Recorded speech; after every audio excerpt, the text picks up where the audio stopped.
પહેલો એમસીક્યુ છે, વિષારી crystal protein ઈયળના પાચન માર્ગમાં ક્યાં એકત્રિત થાય છે? શેષાંત્રના અધિચ્છદીય કોષોમાં, મધ્યાંત્રની સપાટી પરના અધિચ્છદીય કોષો, યકૃતની સપાટી પરના અધિચ્છદીય કોષો કે પક્વાશયની સપાટી પર? તો જુઓ, આ વિષારી ક્રિસ્ટલ પ્રોટીન જે આવેલું કઈ જમા થતું હતું? મધ્યાંત્રની સપાટી પરના અધિચ્છદીય કોષમાં જમા થતું હતું. એની અંદર છિદ્રોનું નિર્માણ કરે છે. બરાબર. ક્રાય શું છે? ક્રાય રડવું એવું નથી ભાઈ. ક્રાય શું છે? ક્રાય પ્રોટીન છે, ક્રિસ્ટલાઇન પ્રોટીન છે. નીચેનામાંથી સૂત્રકૃમિને ઓળખો. આવા સરળ એમસીક્યુ પૂછાઈ શકે છે. મેલાઇડોગ્નાઇન ઇનકોગ્નોસિયા. એટલે આવું સરળ એકદમ તો પૂછાય નહીં, પણ શું પૂછાય? કોની અંદર ચેપ કરે છે, કોની અંદર બીમારી કરે છે, એ બધું પૂછાય.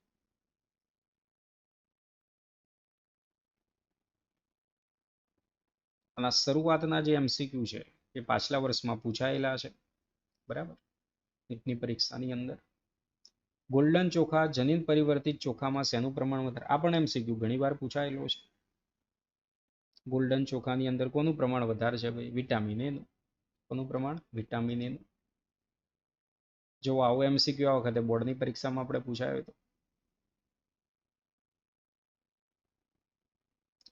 ક્રાય ટુ એબી અને ક્રાય ટુ એબી, ક્રાય 1 એબી અને ક્રાય 2 એબી એ કોનું નિયંત્રણ કરશે?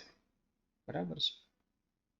કોટન બોલવોર્મ અને કોન બોરર. તો યસ, પહેલો જ આપણો જવાબ આવી જાય છે. ક્રાય ટુ એબી કોનું નિયંત્રણ કરવાનું છે? કોટન બોલવોર્મ. અને કોન બોરર પ્રકાંડ ભેદક મકાઈની અંદર જે ભેદક જે કીટકો છે, બરાબર, એનું નિયંત્રણ આ ક્રાય 2 એબી અને ક્રાય 1 એબી દ્વારા થવાનું છે. તમાકુ વનસ્પતિના મૂળમાં ચેપ પેદા કરે છે અને પાકની અંદર પછી ઘટાવે છે. તો જુઓ, સૂત્રકૃમિના લીધે, એટલે જુઓ નિમેટોડ છે. મેલાઇડોગ્નાઇન ઇનકોગ્નોસિયા. શું છે? મેલાઇડોગ્નાઇન ઇનકોગ્નોસિયા. એગ્રોકેમિકલ માટે સાચો વિકલ્પ શોધવાનો છે. એગ્રોકેમિકલ માટે સાચો વિકલ્પ શું છે? વિકસિત વિશ્વમાં એગ્રોકેમિકલનો ઉપયોગ થાય છે. બરાબર. પર્યાવરણ પર પ્રદૂષણને બધું થવાનું નુકસાનકારક અસર સાચું છે. એગ્રોકેમિકલ કરતા જનીન પરિવર્તન પાક ઓછા ખર્ચાળ છે. આ પણ સાચું છે. એટલે આપેલ તમામ જવાબ થશે. જવાબ શું થવાનો છે? આપેલ તમામ. હરિયાળી ક્રાંતિમાં પાક ઉત્પાદનમાં તેના ઉપયોગથી વધારો થયો છે. કોના લીધે હરિયાળી ક્રાંતિની અંદર આપણે આ બધો વધારો થયેલો છે? હરિયાળી ક્રાંતિ થઈ, ઉત્પાદન આપણે 3 ગણો અન્ન પુરવઠો વધાર્યો, સુધારેલી પાકની જાતથી વધારો થયો, રસાયણો, જંતુનાશક દવાઓનો, ખાતરનો ઉપયોગ કર્યો, યોગ્ય સંચાલન પદ્ધતિ. એટલે આપેલ તમામ. શું જવાબ આવવાનો છે? આપણે આપેલ તમામ. બીટી ટોક્સિન જનીન તેના પ્રતિકારક કરવા માટે વનસ્પતિમાં અભિવ્યક્ત કરવામાં આવે છે. બરાબર. તો બીટી ઝેરી દ્રવ્ય જે આવેલું છે એનાથી કોની કોની સામે આપણે પ્રતિકારકતા પ્રાપ્ત કરી શકીએ છીએ? તમાકુના કલિકા કીટકો, સૈનિક કીટકો પણ છે, ભૃગુ કીટકો પણ છે, માખી અને મચ્છર. એટલે આપેલ તમામ બધાથી આપણે પ્રતિકારકતા મેળવી શકીએ છીએ. આગળ. જીએમ વનસ્પતિઓનો ઉપયોગ ખાલી જગ્યા જેવા વિશિષ્ટ ઉદ્દેશ માટે પણ થાય છે. બરાબર. જીએમ વનસ્પતિનો ઉપયોગ ખાલી જગ્યા જેવા વિશિષ્ટ ઉદ્દેશ માટે પણ થતો હોય છે. સ્ટાર્ચ, ખાતર, ફાર્માસ્યુટિકલ સંયોજનો. સ્ટાર્ચ, બળતણ અને ફાર્માસ્યુટિકલની અંદર. બરાબર. આ પણ આપણને બુકમાં આપેલું છે. છેલ્લો જે પેરેગ્રાફ, જે સહનશીલતા, પ્રતિકારકતા બધું પૂરું થાય. એમિનો એસિડની બે શૃંખલા એકબીજા સાથે કયા બંધથી જોડાયેલી છે?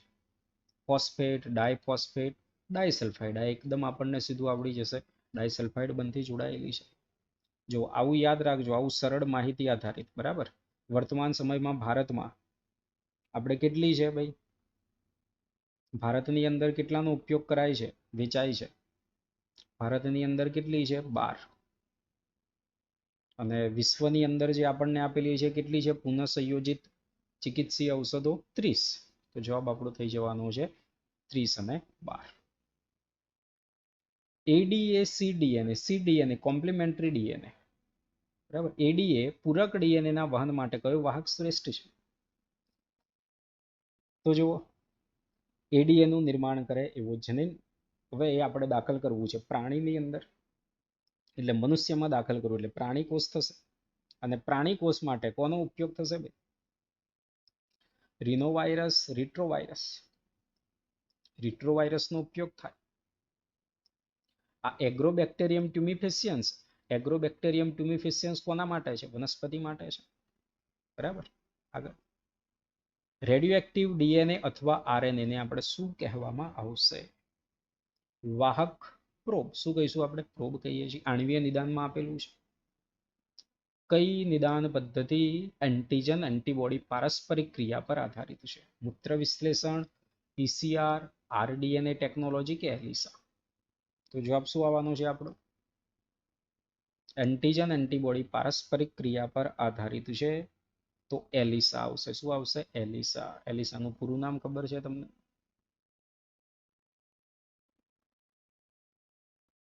Enzyme link immunosorbent acid. એક રેડિયોએક્ટિવ પ્રોબનું કોષના ક્લોનમાં તેના પૂરક ડીએનએ સાથેનું જોડાણ કઈ પદ્ધતિ દ્વારા ઓળખવામાં આવે? કે પ્રોબ આપણે દાખલ કર્યો તો એ પૂરક ડીએનએ સાથે જોડાયો કે નથી જોડાયો, એ કોનાથી આપણને ખ્યાલ આવશે? Autobiography, autopsy, autoradiography. શું આવશે? Autoradiography. આ ઓટો રેડિયોગ્રાફી બીજું કઈ આવે પાછું? આપણે જો તમે યાદ કરો, ડીએનએ ફિંગરપ્રિન્ટિંગમાં આવે, ડીએનએ ફિંગરપ્રિન્ટિંગ, બરાબર છે.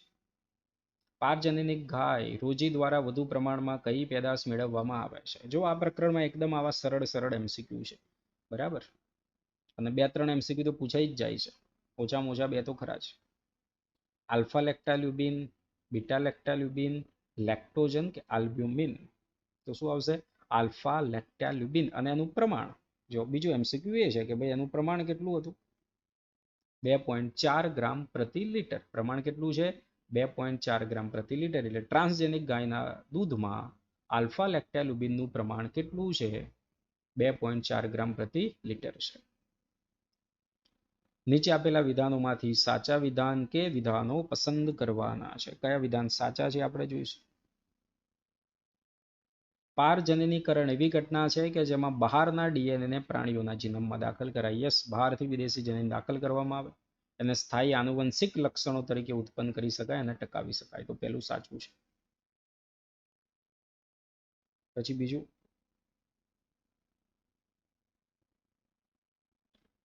પારજનનિક પ્રાણીઓ દ્વારા ઉત્પન્ન થતા ઘણા પ્રોટીન ચિકિત્સા અને ઔષધીય સંબંધિત ઉપયોગી માટે મહત્વના. પણ સાચું. માનવ શરીરની અંદરની બાજુએ કોષને દૂર કર્યા વગર વાહકનો ઉપયોગ કરીને માનવ શરીરમાં કોષો દાખલ કરવામાં આવે. આવું કશું આપણે આવતું નથી. એટલે અહીંયા સાચું જે વિધાન છે એ સાચું વિધાન કયું થવાનું છે? પહેલું. અને બીજું વિધાન એટલે આપણો જે વિકલ્પ આવશે એ વિકલ્પ આવશે સાચો જવાબ ડી. બાયોપેટન્ટ એ શું છે? અત્યારે જ આપણે જોયું. શોધનો ઉપયોગ કરવાના હક, જીવ સ્ત્રોતનો ઉપયોગ કરવાના હક, પ્રયોજનનો ઉપયોગ કરવાના હક, પ્રક્રિયાનો ઉપયોગ કરવાના હક. બાયોપેટન્ટ એટલે જીવ સાથે સંકળાયેલું છે, જીવ સ્ત્રોતનો ઉપયોગ કરવાના હક એ થવાનું છે આપણે બાયોપેટન્ટ. જીઈએસી કયા નિર્ણયો લેશે? જીઈએસી કયા નિર્ણયો લેશે? પારજનનિક સંશોધન સંબંધિત કાર્યોની માન્યતા, પેટર્ન સંબંધિત સમસ્યાઓ આ પણ છે, જનસેવા માટે પારજનનિક સજીવોના અમલીકરણની સુરક્ષા એ પણ છે. એટલે જવાબ થવાનો છે આપણો ડી, આપેલ તમામ. ભારતમાં આશરે ચોખાની કેટલી જાતિઓ જોવા મળે છે? આપણને અત્યારે જ જોયું આપણે, 2 લાખ. પહેલો જ વિકલ્પ અહીંયા સાચો છે, 2 લાખ. અને બાસમતીની 27 હતી ને ભાઈ, બાસમતીની 27 આપણે ઉછેરવામાં આવે છે સ્વાદ સુગંધ માટેની. આપણા દેશની કઈ વનસ્પતિના જનન રસના પેટન્ટ અમેરિકા પાસે છે? હળદર, લીમડો, બાસમતી ચોખા કે મકાઈ? આપણા દેશની કઈ વનસ્પતિના જનન રસના પેટન્ટ અમેરિકા પાસે છે? અમેરિકા પાસે હતા, પછી આપણે જીતી ગયા કેસ, બરાબર. તો અમેરિકા પાસે હતા એવું થયું, બાસમતીના હતા. અમેરિકાની એક કંપનીએ કયા વર્ષની અંદર બાસમતી ચોખા પર એની પેટન્ટ છે એ પેટન્ટ મેળવી હતી? આ વર્ષ પણ અમુક તમારે યાદ રાખવા પડે. આવું બહુ ઓછું પૂછાય, બરાબર, પણ આ તો આવા જ એમસીક્યુમાં વિદ્યાર્થી ભૂલ કરે, એટલે થોડું રિવિઝન કરી લેવાનું જેટલી બુકમાં અલગ અલગ આપણે આવે છે. નીચેનામાંથી સાચું ન હોય તેવું વિધાન આપણે પસંદ કરવાનું છે. સાચું ન હોય તેવું. જૈવ સંશોધન માટે આપવામાં આવતા ઇજારાને જૈવ પેટન્ટ સાચું છે. બાયોટેકનોલોજી સંશોધન સજીવ માટે અમર્યાદા સમાન છે અને જેનો ઉપયોગ માત્ર મનુષ્યના લાભ માટે જ કરવામાં આવે છે. સાચું. ભારતમાં ઇન્ડિયન પેટન્ટ એક્ટ 1970 મુજબ સંશોધિત વસ્તુ કે પદાર્થ કરતા તેને મેળવવા માટેની પદ્ધતિને વધુ મહત્વ આપવામાં આવે છે. જૈવ પેટર્નની પ્રક્રિયામાં કોઈ સામાજિક સંસ્થાઓ પોતાનો વિરોધ પ્રદર્શિત કરતી નથી, કારણ કે તેની અવધિ 5 વર્ષની હોય છે. આ વિધાન ખોટું છે, જૂના સિલેબસની અંદરથી મૂકેલું વાક્ય છે. બરાબર છે, જૂના સિલેબસની અંદરથી મૂકેલું વાક્ય છે, એટલે એ ખોટું છે. હું તમને જરાક કહી દઉં કે સાચું વિધાન જૂના સિલેબસની અંદર શું હતું.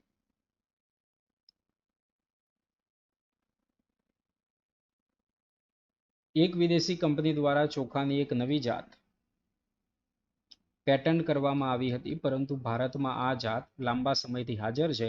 આ જાતનું નામ સરબતી બાસમતી ગુજરાત 17 એક પણ નહીં. તો કોણ છે આ? બાસમતી. આનો પણ આપણે ફરીથી એમસીક્યુ આવી ગયો, બરાબર.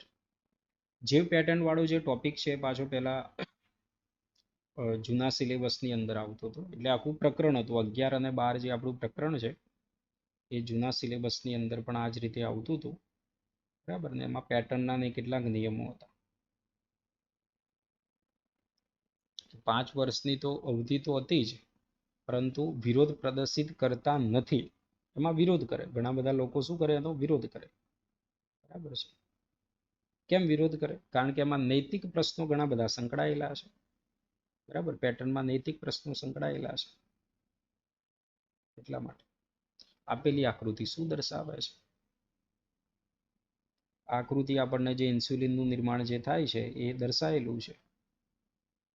આકૃતિની અંદર આપણને શું દર્શાવે છે? પ્રો ઇન્સ્યુલિનમાંથી ઇન્સ્યુલિનનું પુખ્ત બનવું. પહેલો જ ઓપ્શન સાચો થઈ જશે, પ્રો ઇન્સ્યુલિનમાંથી ઇન્સ્યુલિનનું નિર્માણ થવું. બાકીના તો જોઈશું તો ખોટા જ છે. પ્રો ઇન્સ્યુલિન નિર્માણ નથી થતું, જનીન થેરાપી ઉત્સેચક પરિબળ.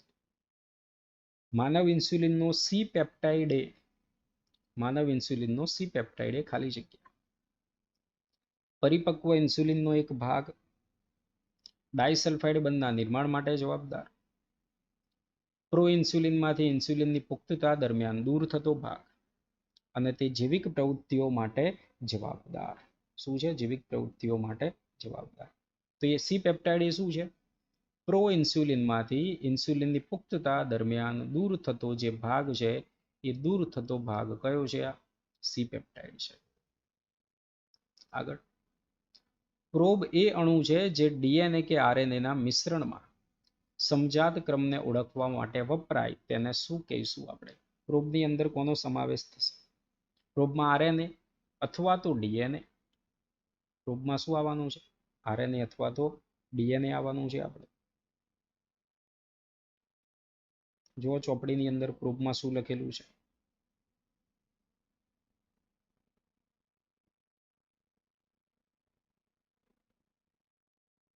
એકલ સૂત્રી આપેલું છે ને આપણને, સિંગલ સ્ટ્રેન્ડ ડીએનએ અથવા આરએનએ. એટલે આરએનએ અથવા ડીએનએ. શું આવશે? આરએનએ અથવા ડીએનએ. અને કેવું છે?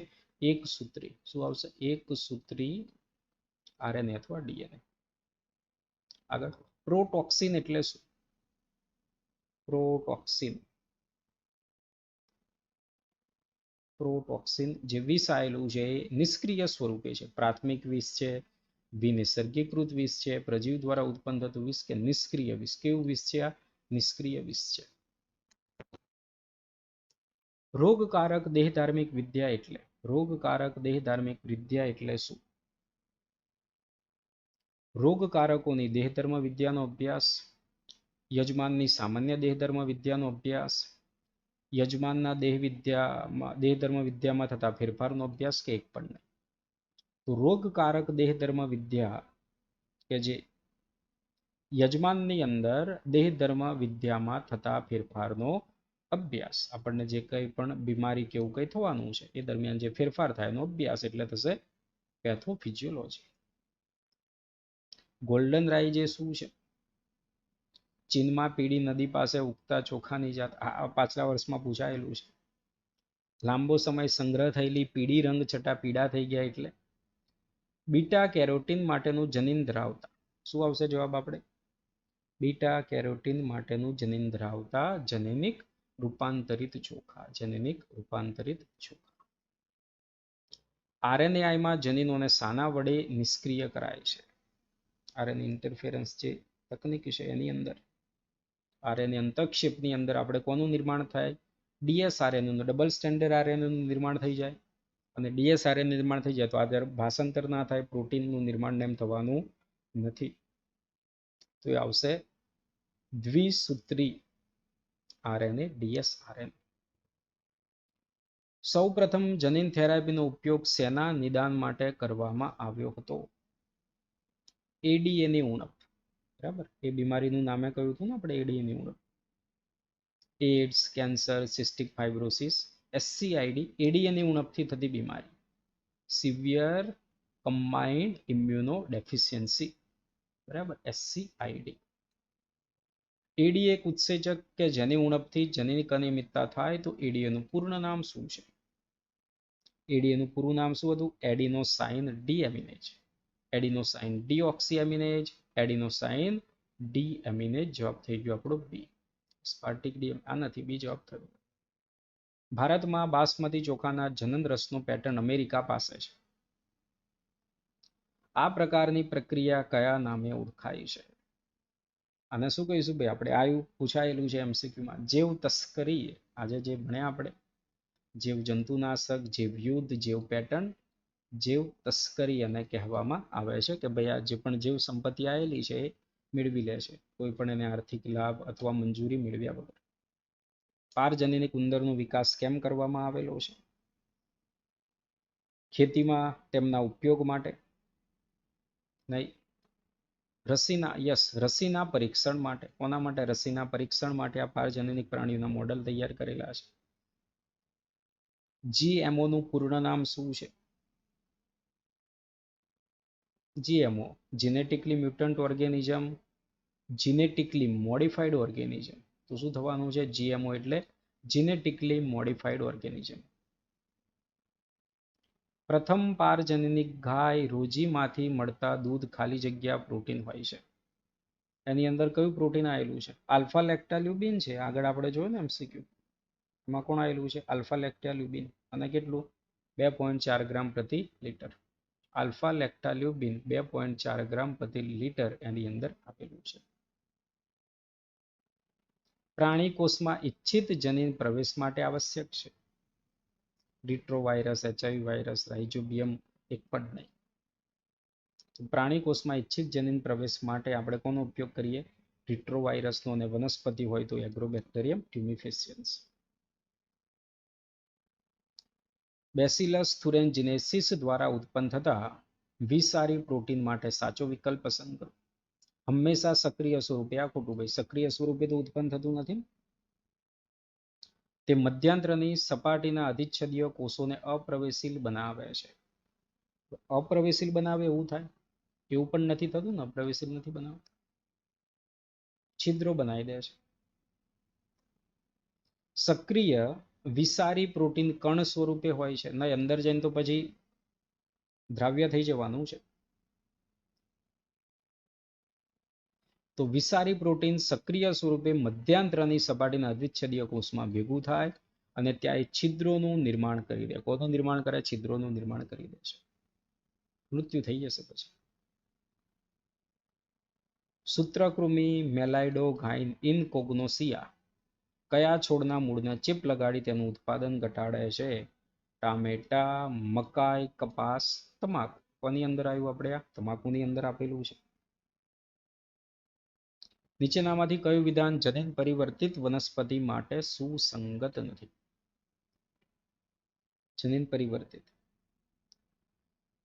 જીવાતનાશક રસાયણો પરની નિર્ભરતા વધારે. ભાઈ આ ખોટું થઈ ગયું પહેલું જ. કેમ? જનીન પરિવર્તિત વનસ્પતિ આપણે તૈયાર કરી, જેમ કે બીટી કપાસ તૈયાર કર્યા, તમાકુની અંદર સૂત્રકૃમિનું નિયંત્રણ મેળવ્યું, તેમાં તો જીવાતનાશક દવાઓનો ઉપયોગ કરવાનો નથી. નિર્ભરતા ઘટી ગઈ, વધારે એ ખોટું થયું. ખોરાકનું પોષણકીય મૂલ્ય વધારે સાચું. એટલે જો આ એ જે વિધાન છે એ એનો સાચો જવાબ થવાનો. બાકી ખોરાકનું પોષણકીય મૂલ્ય વધારે સાચું છે.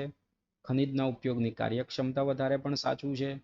વનસ્પતિને જુદા જુદા જે તાણ, અજૈવિક તાણ હોય એની સામે સહિષ્ણુ એ સહન કરી શકે એ રીતે તૈયાર કરે છે, જેમ કે શીત, અછત, ક્ષાર, ગરમી. આ પણ સાચું છે. પ્રથમ પારજનનિક ગાય રોજી કયા પ્રકારનું પ્રોટીન સભર દૂધ? Casein, alpha lactalbumin, paracasein, albumin. તો શું આવેલું છે? આલ્ફા લેક્ટાલ્યુબિન 2.4 ગ્રામ પ્રતિ લીટર. આરએનએઆઈમાં તેના ઉપયોગ દ્વારા જનીનને નિષ્ક્રિય કરવામાં આવે છે. આ પણ એમસીક્યુ આગળ આવ્યો. એટલે જો આવા રિપીટ થતા હોય છે એમસીક્યુ આ પ્રકારના, ગમે તે રીતે પૂછાય. જનીનને નિષ્ક્રિય કેમનું કર્યું આપણે? ડીએસઆરએનએ દ્વારા કર્યું ને, ડબલ સ્ટેન્ડર્ડ આરએનએ દ્વારા કર્યું. આગળ ભાષાંતર નહીં થાય ને પ્રોટીનનું નિર્માણ થવાનું નથી. બોલવર્મમાં આવેલા બેસિલસ થુરેન્જીસિસમાં એવું શું છે કે પ્રોટોક્સિનના ઉછેરને ઉત્પ્રેરિત કરીને તેને સક્રિય બીટી ટોક્સિનમાં ફેરવે છે? તો જે બોલવર્મ ઈયળ જે આવેલી છે એની અંદર એવું તો શું છે ભાઈ કે પ્રોટોક્સિન જે આવેલું છે અંદર જાય ને સક્રિય થઈ જાય. કારણ કે આ પ્રોટોક્સિનને સક્રિય થવું હોય તો કેવી પીએચ જોઈએ? બેઝિક પીએચ જોઈએ. તો બોલવર્મ જે આવેલું છે બરાબર, એના મધ્યાંત્રનો જે ભાગ છે એ મધ્યાંત્રની જે પીએચ છે એ પીએચ કેવી છે? બેઝિક છે.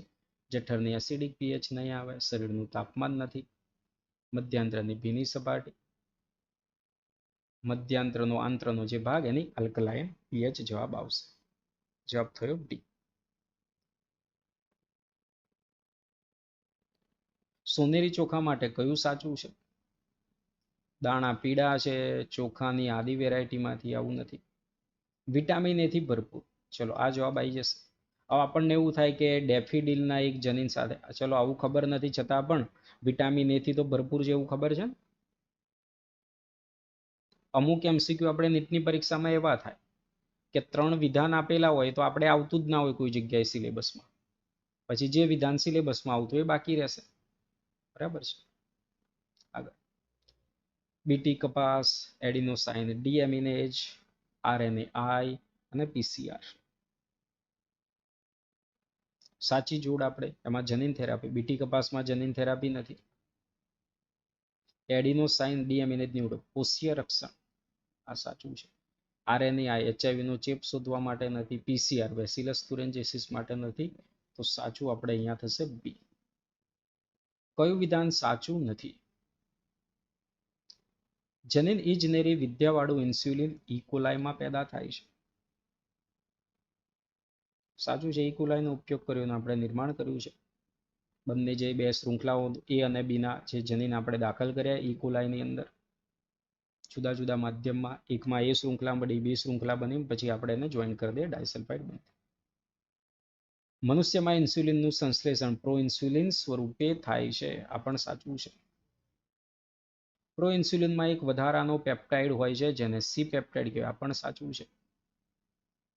સક્રિય ઇન્સ્યુલિનમાં એ અને બી બે શૃંખલાઓ હોય જે હાઇડ્રોજન બંધથી જોડાયેલા. ભાઈ આ ખોટું થઈ ગયું. હાઇડ્રોજન બંધ થોડું છે. કયું બંધ આવવાનું છે?